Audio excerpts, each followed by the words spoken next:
Good morning friends. आज हम लोग भूगोल की कक्षा को फिर से आगे बढ़ा रहे हैं और सोलर सिस्टम के सबसे महत्वपूर्ण एक सदस्य जो कि सोलर सिस्टम का पिता है सूर्य। तो सूर्य के विषय में मैंने डिटेल में आप लोगों को पिछले क्लास में बताया था, पर आज मैं फिर से पुराने क्लास को एक बार रिवीजन करा रहा हूँ। आप लोग ध्यान से देखिएगा क्योंकि कुछ ऐसे टेक्निकल पॉइंट्स थे जिसको मैंने वहां पे डिटेल में बताया था, लेकिन मुझे ऐसा लगा कि मैं थोड़ा और उसे डिटेल कर दूं, तो मैं बस जस्ट 5 मिनट में आपको इसको समझा करके फिर अगले पे मैं जंप करूंगा, अगले प्लैनेट्स पे अपने। तो सोलर सिस्टम में मैंने सन के चारों ओर जो जोन बने हुए हैं, जो सतह बने हुए हैं, उसको मैंने बताया था। मैंने बताया था कि कोर में न्यूक्लियर रिएक्शन होता है, अर्थात न्यूक्लियर फ्यूजन होता है। न्यूक्लियर फ्यूजन, तो न्यूक्लियर फ्यूजन से क्या होता है कि दो हाइड्रोजन एटम्स जो होते हैं यहाँ पर, क्योंकि सूर्य क्या है, गैस का गोला है, ठीक है, तो दो हाइड्रोजन एटम्स यहाँ पर मिलते हैं। दो हाइड्रोजन एटम्स आपस में मिलकर के एक हीलियम के भारी नाभिक का भारी मतलब कि नाभिक बनाते हैं। और इस पूरे क्रिया में क्या होता है, ट्रेमेंडस एनर्जी का रिलीज होता है, एनर्जी रिलीज होता है, प्रकाश रिलीज होता है। तो दोस्तों आप एक बात बहुत ध्यान से समझ जाइएगा, ये जो पूरी अभिक्रिया जो होती है, ऐसी अभिक्रिया, ऐसी करोड़ों करोड़ों अभिक्रिया और करोड़ों अरबों अभिक्रियाएं इस तरीके की एक साथ सूर्य के केंद्र में चलती है और बहुत ही असीमित ऊर्जा। मैंने बताया था ये ऊर्जा की मात्रा लगभग 15 से लेकर के 20 मिलियन डिग्री सेंटीग्रेड तक हो सकता है। तो इतना ज्यादा एनर्जी होता है। और जो भी ऊर्जा होती है सूर्य के अंदर कोर में उत्पन्न होती है, जो ऊर्जा, वह ऊर्जा फोटोन के रूप में होती है। फ्रेंड्स, फोटोन क्या है? एक पार्टिकल है जो इस तरीके से मूव करता है, ये फोटोन है। तो फोटोन के रूप में ऊर्जा उत्पन्न होती है कोर में। और इस फोटोन को, आपको पता है ना कि सूर्य से जो चला हुआ, सूर्य से जो प्रकाश है हमारे हमारे आंखों तक 8.5 मिनट के आसपास, आप लिख लीजिए, 8.5 मिनट के आसपास का समय लगता है सूर्य के प्रकाश को हम तक पहुंचने में। तो फ्रेंड्स, क्या सूर्य के कोर में, आप एक बात मेरा ध्यान से सुनिए, सूर्य के कोर में अर्थात यहाँ पर कोर में जो ऊर्जा उत्पन्न हो रही है, जो फोटोन उत्पन्न हो रहा है, क्या 8.5 मिनट में वो हम तक पहुंचता है? क्या हम तक पहुंचता है 8.5 मिनट में? ये बिल्कुल नहीं। लगभग एक फोटोन को जो कोर में उत्पन्न हो रहा है, जो प्रोड्यूस हो रहा है, उसको हम तक पहुंचने में फ्रेंड्स, यहां से ऐसे करके फोटोन पे यहां तक का यात्रा करने में प्रकाश को 10 लाख साल का समय लगता है। लगभग 10 लाख वर्ष का समय लगता है। मतलब कि मानव सभ्यता जब शुरू हुई होगी उस समय वो प्रकाश चला होगा जो आज हम देख रहे हैं। यह बात आप समझिए ठीक से, जो मानव सभ्यता का जब शुरुआत हुआ होगा फ्रेंड्स, तब वो प्रकाश बना होगा जो आज हम देखते हैं। मतलब सूर्य के प्रकाश को हम तक पहुंचने में 10 लाख वर्ष का समय लगता है। जो 8 मिनट का आप पढ़ते हैं, 8 साढ़े 8 मिनट का, वो मात्र इसके बाहरी सरफेस, जो बाहरी जोन है, जो ये कोरोना, यहां से ये प्रकाश जब यहां तक आता है तो 8.5 मिनट या 8 मिनट 20 सेकेंड, 8 मिनट 30 सेकेंड इसका समय लगता है। और प्रकाश को इसके कोर से इसके बाहरी सतह तक आने में फोटोन को 10 लाख वर्ष का समय लगता है। आप इसको समझिए इस तरीके से। इसी को मैं समझाने के लिए एक बार फिर से रिवीजन करा दे रहा हूं। तो ये बात होता है। तो जो फोटोन होता है वो यहां से उत्पन्न होकर के जब आगे की ओर बढ़ता है इस तरीके से, तो रेडिएटिव जोन में आता है। तो आपको पता है ना कि सूर्य के कोर में, चाहे उसके अगले सतह में, इतना ज्यादा ऊर्जा होता है, इतना ज्यादा तापमान होता है कि वहां पर देखिए, ये दो हाइड्रोजन एटम जो होते हैं, ये दोनों प्रोटॉन हैं। एक बार और अच्छे से समझिए, ये दोनों प्रोटॉन हैं, मतलब प्लस चार्ज है, दोनों प्लस चार्ज है। आपको पता होगा जब दो एटम्स प्लस चार्ज के होते हैं, सेम चार्ज के होते हैं, तो उनमें रिपल्सन फोर्स बहुत अधिक तेजी से काम करता है। तो सोचिए कि इन दोनों प्रोटॉन को एक जगह ला करके संलयित करने में, फ्यूजन करने में, मिलाने में, जोड़ने में कितना कितना ज्यादा प्रेशर और कितना टेम्परेचर का जरूरत पड़ता है। तो ये दोनों हाइड्रोजन के जो एटम्स होते हैं ये प्रोटॉन है। और सूर्य के कोर में क्या होता है, बहुत ही ट्रेमेंडस एनर्जी है, बहुत ज्यादा ऊर्जा है, बहुत अधिक दबाव है। तो दबाव के कारण ये दोनों हाइड्रोजन एटम आपस में जाकर जुड़ जाते हैं, और जुड़ने पर यहाँ पर एक हाइड्रोजन बॉम्ब जिस तरीके से फूटता है, उस तरीके से ये दोनों मिलने के बाद उतना ऊर्जा यहाँ से निकलता है और एक हीलियम का एटम बनता है। और ऐसे ऐसे एक साथ करोड़ों और अरबों हाइड्रोजन के जो एटम्स हैं आपस में मिलते हैं और ऊर्जा उत्पन्न होता है। अब फोटोन के रूप में होता है। तो ये फोटोन जब अगले लेयर में जाता है, अर्थात रेडिएशन जोन में जाता है, तो रेडिएशन जोन में क्या होता है कि यहाँ पे प्लाज्मा की अवस्था होती है। और सारे जो यहाँ पर हाइड्रोजन जो है वो प्लाज्मा की अवस्था में होता है। हमारे धरती पे जो हाइड्रोजन है उसकी तुलना आप वहां सूर्य के हाइड्रोजन से मत कीजिए, क्योंकि हमारे यहाँ हाइड्रोजन गैस के रूप में है और यहाँ हाइड्रोजन प्लाज्मा के रूप में है। मतलब कि कुछ इस तरीके से होता है, मैं अगर दिखाऊं, ये बहुत ही जटिल चीज है। जैसे ये रेडिएटिव लेयर है, रेडिएटिव लेयर सूर्य का, तो होता क्या है कि जब कोर में जब नाभिकीय संलयन होता है तो यहाँ से फोटोन जब बाहर निकलता है फ्रेंड्स, तो रेडिएटिव लेयर के पास क्या होता है, प्लाज्मा की अवस्था में होता है ये लेयर। हाइड्रोजन एटम क्या होता है, अधिक तापमान के कारण प्लाज्मा की अवस्था में आता है, जहां पे प्लस चार्ज, नेगेटिव चार्ज, इस तरीके से ये प्रोटॉन है, ये इलेक्ट्रॉन है। तो प्रोटॉन इलेक्ट्रॉन के रूप में ये पूरा चार्ज के रूप में टूटा हुआ होता है। और यहाँ होता क्या है, जरा ध्यान दीजिएगा, ये एक पर्दे के रूप में काम करता है। और जो फोटोन सूर्य के केंद्र से चला वो यहाँ से निकलने में उसे लगभग 1.5 से 2 लाख वर्ष का समय लग जाता है। 1.5 से 2 लाख वर्ष का समय लगता है केवल फोटोन को सूर्य के केंद्र से यहां तक के सफर को तय करने में। तो रेडिएटिव जोन में होता क्या है, आप ध्यान दीजिए, तो यहाँ होता क्या है कि फोटोन जैसे ही जब इस लेयर में आता है तो वह इस प्रोटॉन के द्वारा अवशोषित कर लिया जाता है, और इस प्रोटॉन के द्वारा इसे अवशोषित कर लिया जाता है। और अवशोषण करने के बाद में क्या होता है कि ये जो प्रोटॉन है जिसकी उत्पत्ति जस्ट अभी कोर से हुई है, ये गामा किरण की तीव्रता रखता है। अगर मान लीजिए कि अगर ये पूरा जो 8.5 मिनट का जो समय था, अगर मान लीजिए कि सूर्य का प्रकाश कोर से निकलकर 8.5 मिनट में अगर हम तक पहुंच जाता तो यहाँ जीवन संभव नहीं था। इसलिए सूर्य के प्रकाश को यहां से कोर से निकलकर इसके बाहरी आवरण तक आने में ही 10 लाख वर्ष का समय लग जाता है। और ये जो गामा किरण है ये कई अवस्थाओं में गुजरता हुआ ये एक्स किरण और उसके बाद फिर दृश्य प्रकाश के रूप में बदल जाता है दोस्तों। कैसे, तो जैसे ये आया तो इसे प्रोटॉन ने अवशोषित किया, और प्रोटॉन के अवशोषण होने के बाद में फिर ये धीरे धीरे फिर यहाँ से प्रोटॉन रिलीज होता है, फिर दूसरे प्रोटॉन के द्वारा अवशोषित कर लिया जाता है, फिर तीसरे प्रोटॉन के द्वारा अवशोषित कर लिया जाता है, फिर चौथे प्रोटॉन के द्वारा अवशोषित कर लिया जाता है, और लास्ट में इन सभी प्रोटॉन के द्वारा इस सभी प्रोटॉन के द्वारा इस जो आपको दिख रहा है फोटोन, इस फोटोन को रिलीज कर दिया जाता है, और ये फोटोन रिलीज होकर के अगले लेयर में पहुंच जाता है जिसे कन्वेक्शन लेयर कहा जाता है। तो दोस्तों जब ये कन्वेक्शन लेयर में जब ये आपका जब फोटोन पहुंच गया तो होता क्या है कि अब इस फोटोन को देखिए, तो अब इस फोटोन की ऊर्जा और तीव्रता उतनी नहीं रह गई जितनी की कोर से निकलने के बाद थी। उसके बाद क्या होता है, संवहन लेयर। तो संवहन लेयर में क्या होता है, या कन्वेक्टिव लेयर में क्या होता है कि यहां भी प्रोटॉन इलेक्ट्रॉन के चार्ज पार्टिकल्स जो होते हैं वो बिखरे हुए हैं बिल्कुल इस तरीके से। और इस लेयर में क्या होता है कि ये जो फोटोन निकला इसे पुनः फिर से प्रोटॉन के द्वारा अवशोषित किया जाता है, परंतु जब ये कम तीव्रता और कम ऊर्जा वाला प्रोटॉन क्या होता है, जब दूसरे प्रोटॉन के पास जाता है तो ये प्रोटॉन इसे अवशोषित कर लेती है और इसे स्वयं ये प्रोटॉन कुछ ऊर्जा दे देती है।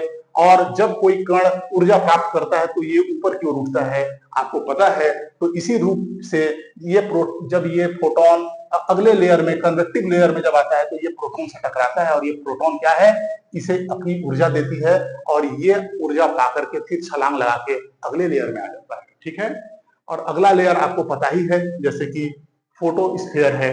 तो फोटोस्फीयर काफी उथल पुथल से भरपूर ये लेयर होता है, 6000 डिग्री सेंटीग्रेड इसकी तापमान होती है। और जब ये फोटोन इस लंबी यात्रा के दौरान जब तक यहाँ पहुंचता है, ये कम शक्तिशाली एक्स रे के रूप में बदल जाता है, जो कि यहां से चलने पे गामा रे के रूप में था, जो कि इतनी अधिक भेदन क्षमता वाला ये फोटोन होता है, इतना एनर्जी से भरपूर कि किसी को भी अपने रास्ते में टिकने नहीं देता। और यहाँ पे एक्स रे में बदल गया। और फोटोस्फीयर में भी क्या होता है दोस्तों, इसके बाहरी लेयर में काफी ऊर्जा है, काफी तापमान है, जिसके कारण यहाँ पर तीव्र रूप से बहुत सारे इलेक्ट्रिक फील्ड वगैरह मतलब के निर्माण होते हैं, जहां पुनः इसको अवशोषित कर लिया जाता है इस फोटोन को। परंतु आगे चल करके ये फोटोन रिलीज हो जाता है और अपनी बहुत सारी ऊर्जाओं को यहाँ पर त्याग करके, छोड़ करके, और ये कम ऊर्जा वाला दृश्य प्रकाश के रूप में बदल जाता है, दृश्य प्रकाश के रूप में। तो आप लोगों ने देखा कि एक फोटोन जो कोर से चला ये फोटोन, तो रेडिएटिव लेयर आया, रेडिएटिव लेयर में प्रोटॉन के द्वारा अवशोषित कर करके इसे अगले लेयर में उत्सर्जित कर दिया गया। तो उत्सर्जन होने के बाद ये चला गया कन्वेक्टिव लेयर में।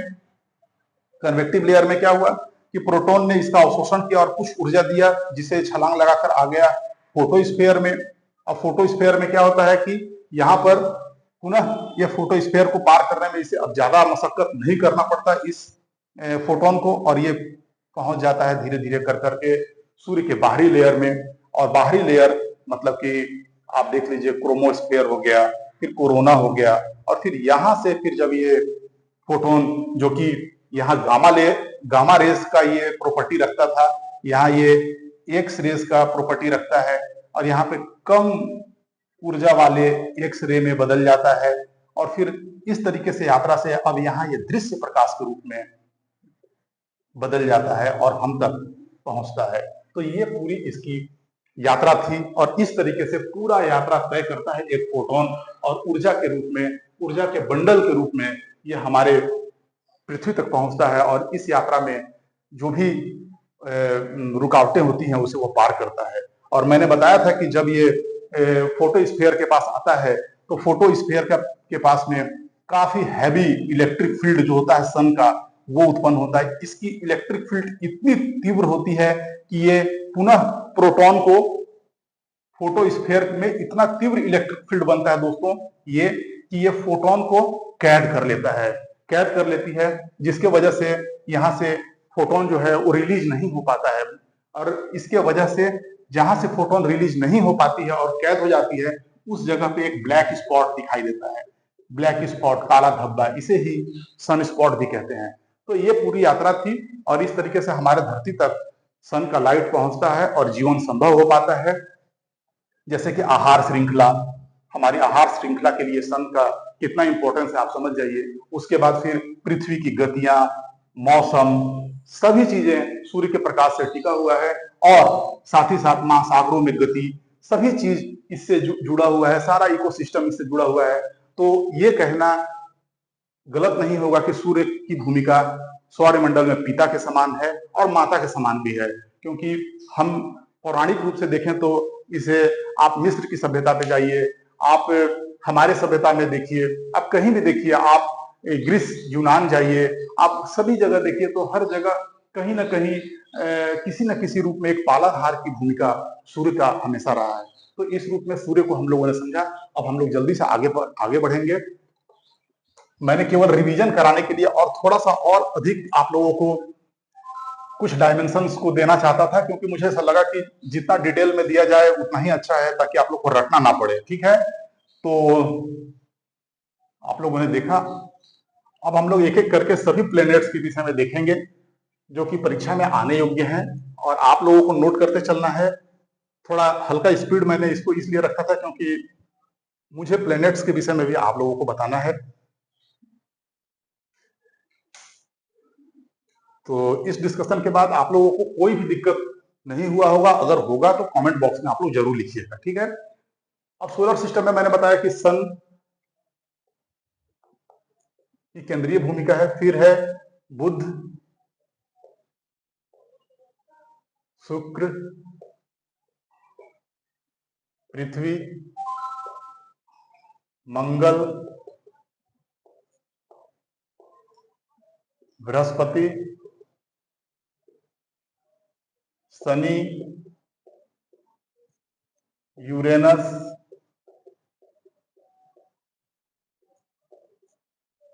नेपच्यून। ठीक है,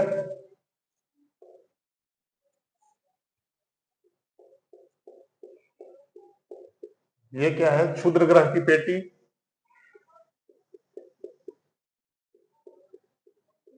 इंग्लिश मीडियम वाले इसे लिख लें एस्ट्रॉयड बेल्ट। और ये कुपर बेल्ट।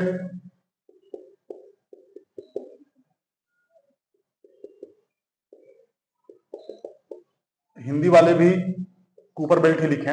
अब एक एक करके देखिए बुध। पहले तो देख लीजिए, ये आंतरिक 4 प्लेनेट्स हैं। तो आंतरिक 4 प्लेनेट्स हैं ये, इसे क्या कहते हैं? इनर प्लेनेट या आंतरिक ग्रह, पहली बात। दूसरा, ये रॉक्स, चट्टान चट्टानों प्लस धात्विक पदार्थों से मिलकर बने हुए हैं। थर्ड पॉइंट, ये सूर्य के सबसे नजदीक हैं, सूर्य के सबसे नजदीक।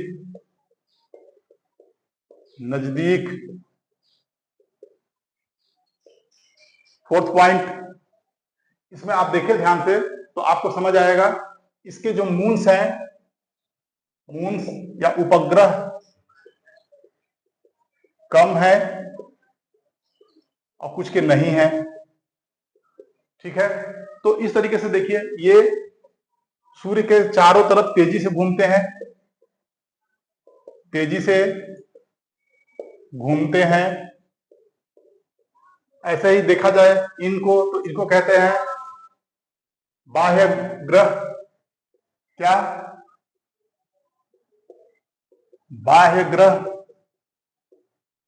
मतलब बाहरी हैं, आउटर प्लैनेट्स।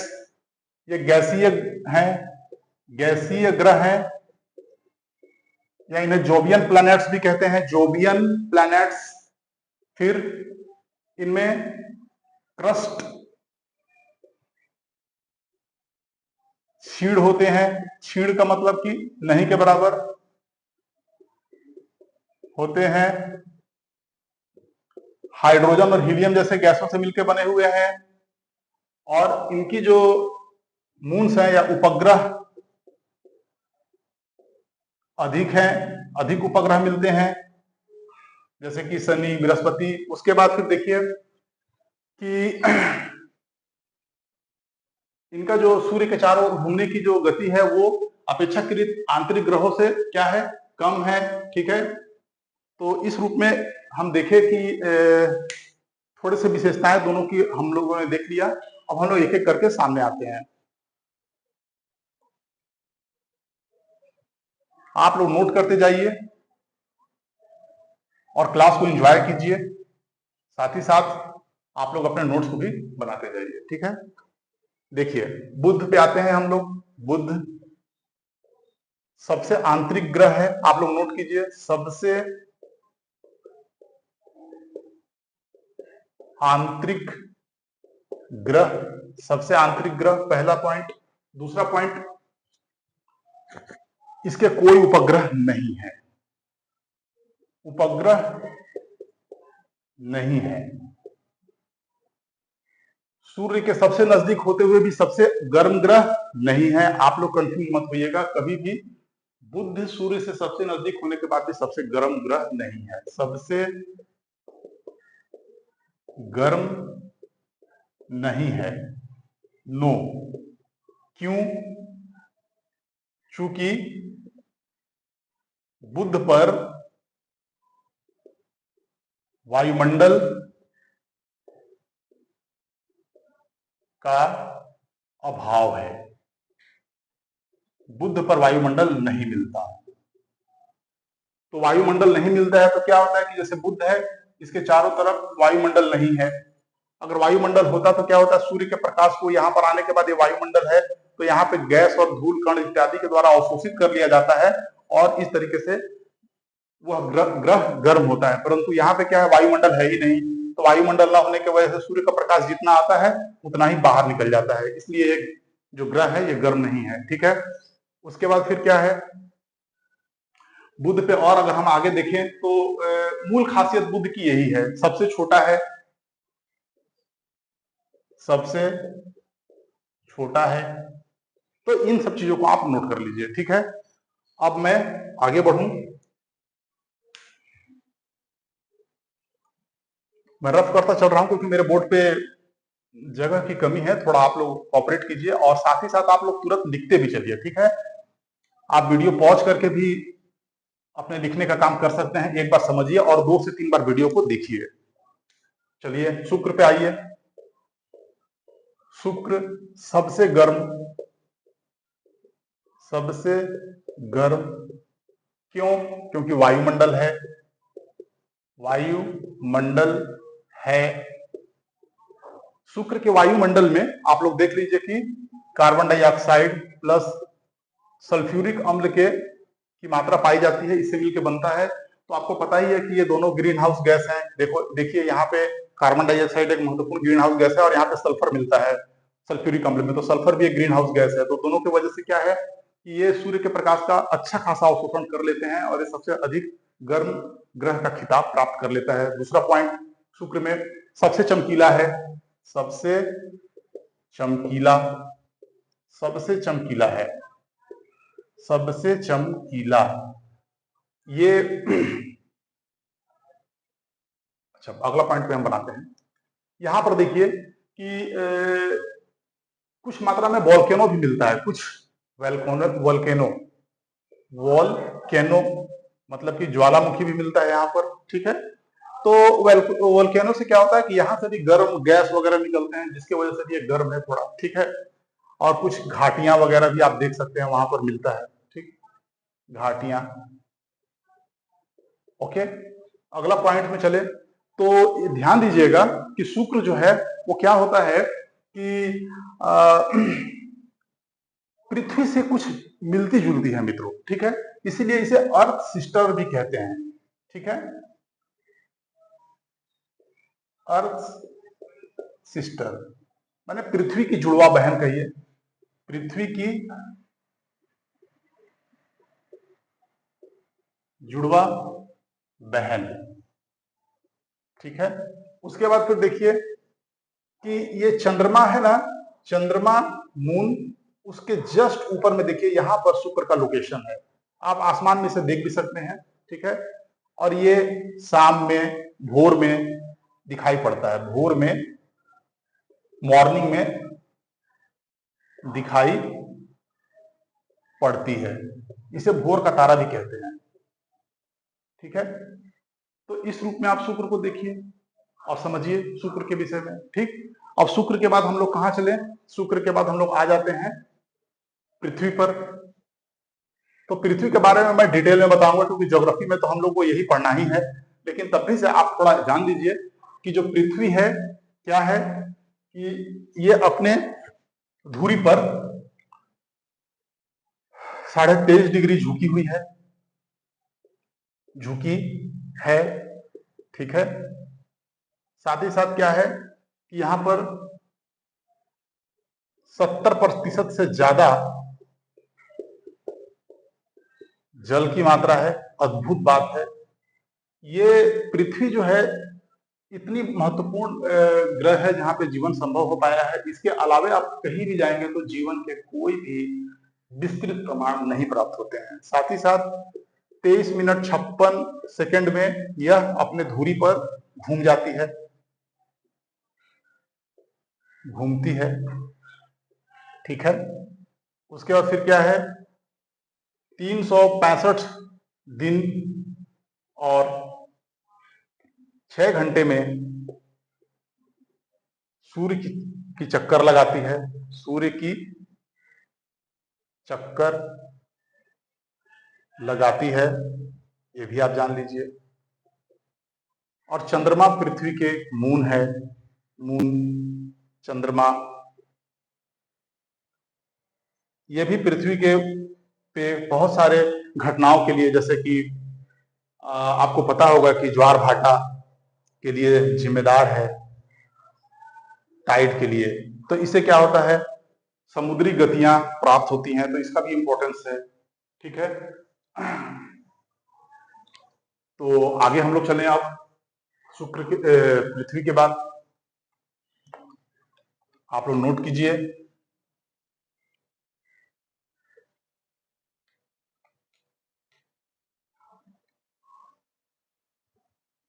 फ्रेंड्स जितना संभव हो सके मैं कोशिश यही करता हूं कि आप लोगों को अच्छा से अच्छा मटेरियल और नॉलेज यहाँ दिया जाए, तो आप लोग इससे जुड़े रहिए और अपने ज्ञान को बढ़ाइए, क्योंकि ज्ञान की शक्ति इस संसार में सबसे बड़ी शक्ति होती है, ठीक है। आगे चलिए, उसके बाद हम चलते हैं मंगल पर।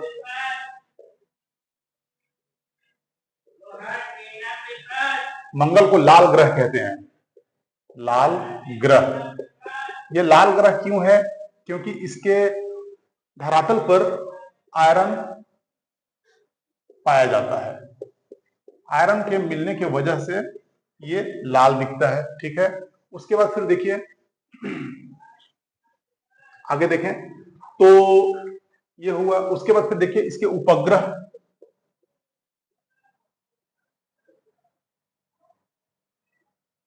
तो इसके दो महत्वपूर्ण उपग्रह हैं मंगल के दो महत्वपूर्ण उपग्रह हैं। कौन सा? फोबोस और डिमोस। मंगल पर क्या है कि यहां पर दोस्तों जो है ऋतुएं, सीजन्स, ठीक है। उसके बाद फिर घाटियां, ज्वालामुखी के कुछ प्रमाण प्राप्त होते हैं, ठीक है। तो ज्वालामुखी के प्रमाण भी प्राप्त होते हैं। इसका धरातल जो है बहुत ही उबड़ खाबड़ है, गड्ढे से युक्त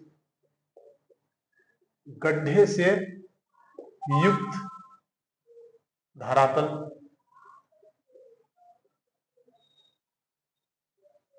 है।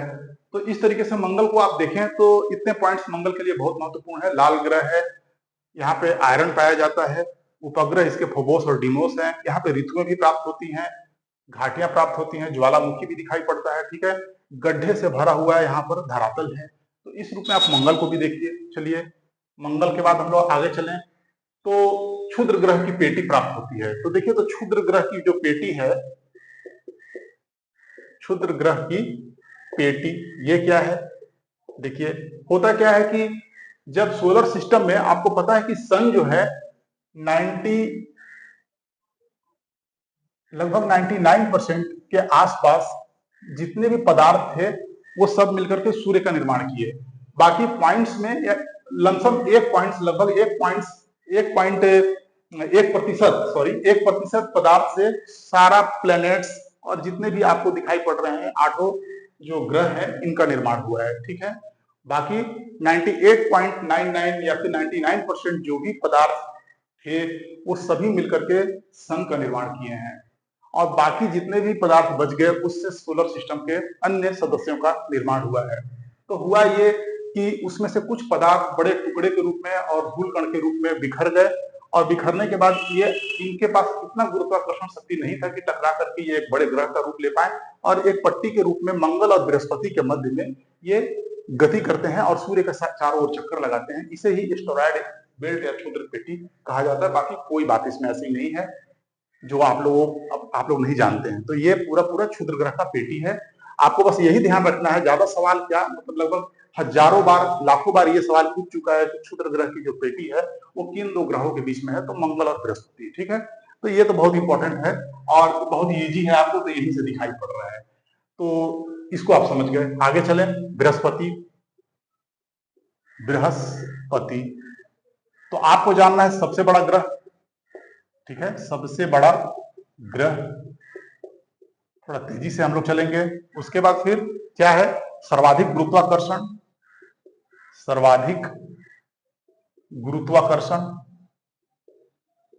Right, okay.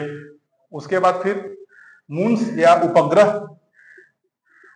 दो महत्वपूर्ण उपग्रह हैं, एक ज्ञानीमीडी या ज्ञानामीडी, और दूसरा क्या है?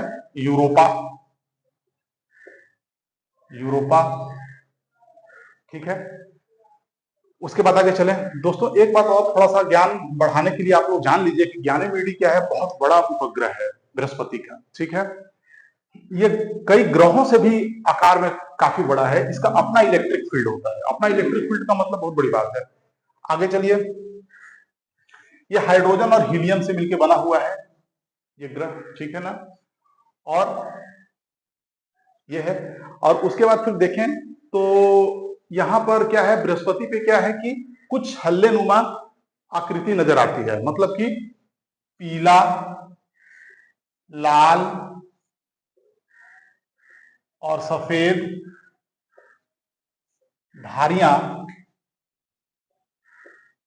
धारियां दिखती हैं। ये क्या है? मैं थोड़ा सा यहाँ पे डिटेल में आपको बता दूं। जैसे बृहस्पति है, ठीक है, तो बृहस्पति पे क्या है कि मेथेन, यहां यहीं पे लिख देता हूं, बृहस्पति पे क्या है कि यहां पर मेथेन CH4 और जल मतलब पानी, ये दोनों आपस में अभिक्रिया करके यहां पर कुछ पदार्थ बनाते हैं, कुछ घने बादल बनाते हैं, घने बादल बना लेते हैं। और ये घने बादल इस तरीके से धारियों के रूप में बृहस्पति पर दिखाई पड़ते हैं। कुछ पीले धारी होते हैं, कुछ लाल धारी होता है और कुछ सफेद होता है ये धारी। तो इस तरह से दिखाई पड़ते हैं बृहस्पति के चारों ओर। तो आप देखिए, तो बृहस्पति के चारों ओर क्या प्राप्त होता है? धारी प्राप्त होता है। तो ये है, बृहस्पति पर एक बहुत बड़ा तूफान है जो गति कर रहा है सालों से, तो वो भी बृहस्पति पे दिखाई पड़ता है। तो इस रूप में हम लोगों ने इसे भी देख लिया। अब आइए आगे फटाक से, अब हम लोग चले किस पर? शनि पर। शनि पे आ जाएंगे हम लोग। तो फ्रेंड्स, शनि पे आपको पता है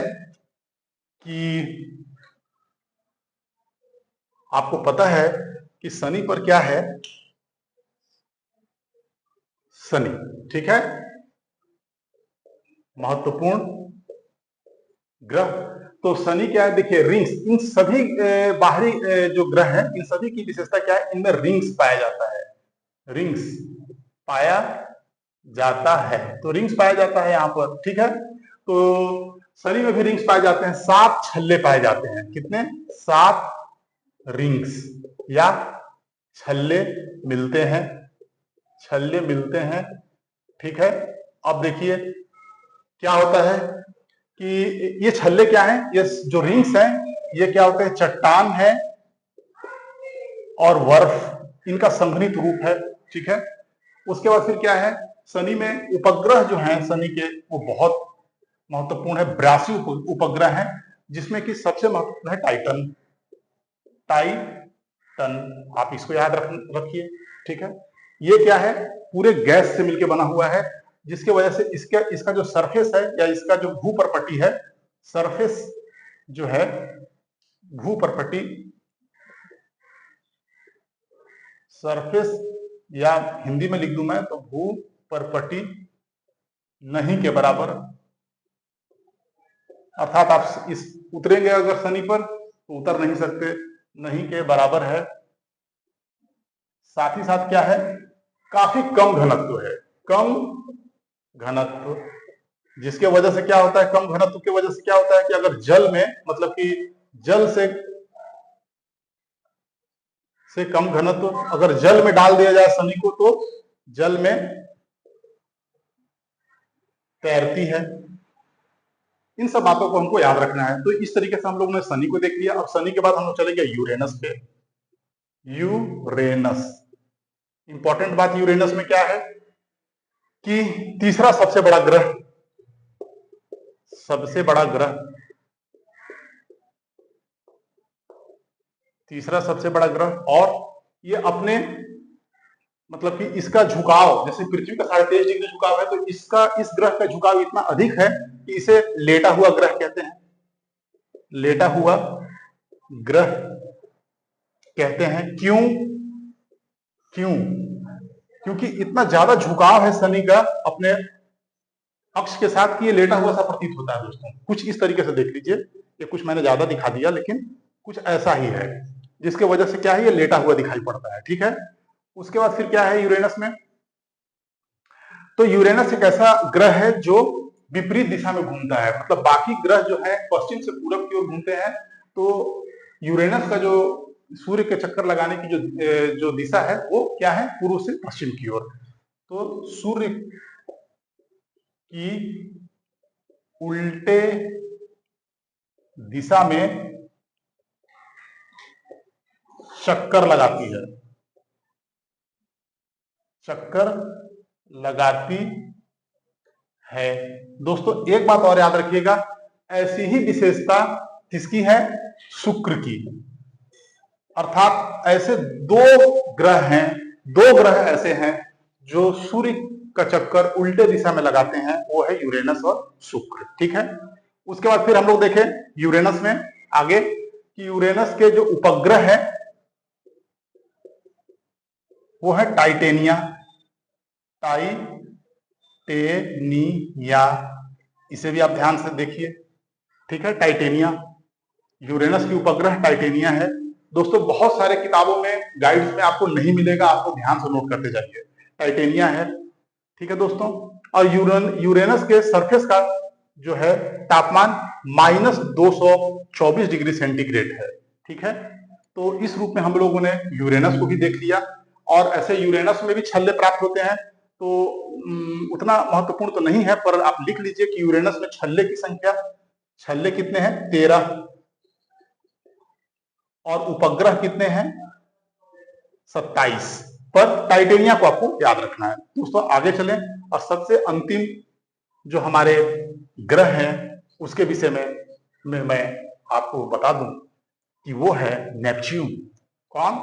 नेपच्यून। तो आइए नेपच्यून को देखिए।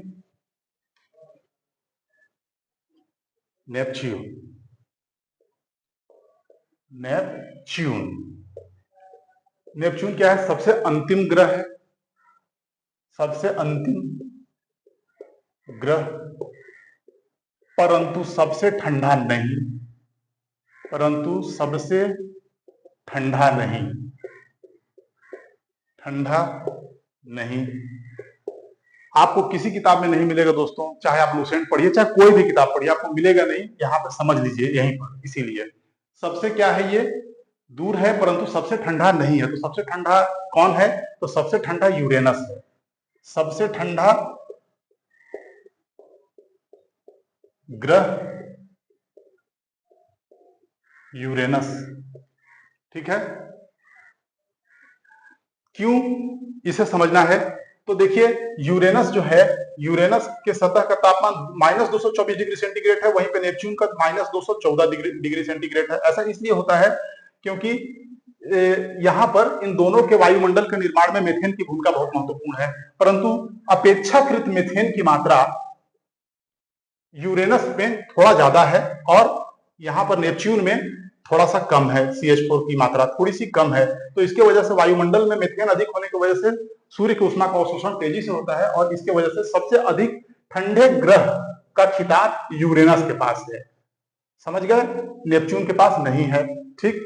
आगे चलिए। उसके बाद फिर नेपच्यून की जो क्या कहते हैं उपग्रह जो है, उसका नाम है ट्रिटॉन। ट्रिटॉन, ट्रिटॉन। एक खासियत यह है कि यह मात्र एक ऐसा उपग्रह है, मून है, जो कि अपने ग्रह के घूमने की दिशा के उल्टा चक्कर लगाती है। क्योंकि ग्रह के चारों तरफ क्या होता है, उनके जो उपग्रह सैटेलाइट होते हैं वो चारों ओर चक्कर लगाते हैं इस तरीके से। तो मात्र ट्रिटॉन एक ऐसा उपग्रह है जो नेपच्यून के चारों ओर उल्टे दिशा में घूमती है, उल्टे दिशा में परिक्रमा करती है, घूमती है। तो इस तरीके से हम लोगों ने देखा है, सभी सदस्यों को हम लोगों ने देख लिया। और एक कूपर बेल्ट है दोस्तों, ये कूपर बेल्ट कुछ और नहीं, जस्ट क्षुद्र ग्रह की पेटिका की तरह ही एक पेटी है जो कूपर बेल्ट कहलाती है, थोड़ी उससे अधिक विस्तृत है। और कूपर महोदय ने इसे खोजा था, तो इसे कूपर बेल्ट कहते हैं, ठीक है। और आप लोग इस बात को ध्यान रखिए कि इसमें भी क्या है, इसमें भी धूमकेतु है ना, कुछ उल्का, कुछ बड़े चट्टानी खंड, कुछ बौने ग्रह, ड्वार्फ प्लैनेट्स इसमें शामिल हैं। क्योंकि आपको पता है कि 2006 वह वर्ष था जब हमारे पूरे सौर मंडल में जो 9 ग्रह हुआ करते थे, उसमें से एक ग्रह प्लूटो को हटा दिया गया और उसे कूपर बेल्ट में ही शामिल कर लिया गया, और यह कूपर बेल्ट का सबसे बड़ा सदस्य है, ठीक है। तो आज भी कूपर बेल्ट में शामिल कर लिया गया है प्लूटो को, और प्लूटो उसी में एग्जिस्ट करता है। और इसके भी ऊपर के भी कई क्या था ये, आप लोगों को मैंने बताया अभी, ये था प्लूटो। तो प्लूटो जो है, इसके भी कई मून्स हैं। ऐसे हम लोगों को ज्यादा देखना नहीं है, लेकिन जैसे हाइड्रा, सेरॉन, निक्स, इस तरीके से बहुत सारे हैं, तो आप लोग उसको भी ध्यान दे सकते हैं। तो इस रूप में हम लोगों ने देखा, पूरे सोलर सिस्टम को अच्छे से समझा है। यहां से कोई भी सवाल बाहर नहीं जाएगा, और हर एक पॉइंट एक सवाल के रूप में आप लोग को दिख सकता है, चाहे ये IAS के एग्जाम में हो, PCS हो, वनडे हो, रेलवे में हो, SSC में, कोई भी एग्जाम हो, आप सभी एग्जाम को फाइट कीजिए और देखिए यहाँ से क्वेश्चन आपकी गलती नहीं होगी, ठीक है। तो इस तरह से आज का क्लास मैं यहीं पे छोड़ता हूँ। एक पॉइंट और, जैसे यूरेनस जो था, सबसे पहले इसी की खोज हुई थी, ठीक है, इसे ही देखा गया था गैलीलियो के द्वारा। गैलीलियो महोदय ने इसे ही देखा था। तो ठीक है, आज मैं यहीं पे इस क्लास को रोकता हूं। ठीक, आप लोग घर में जाइए, इसे वीडियो को रोक रोक करके 3 से 4 बार इस वीडियो को देखिए और लाभ लीजिए और नोट्स बनाइए और इसे याद कीजिए। फिर हम लोग अगले क्लास में मिलेंगे। ठीक है दोस्तों, थैंक यू वेरी मच।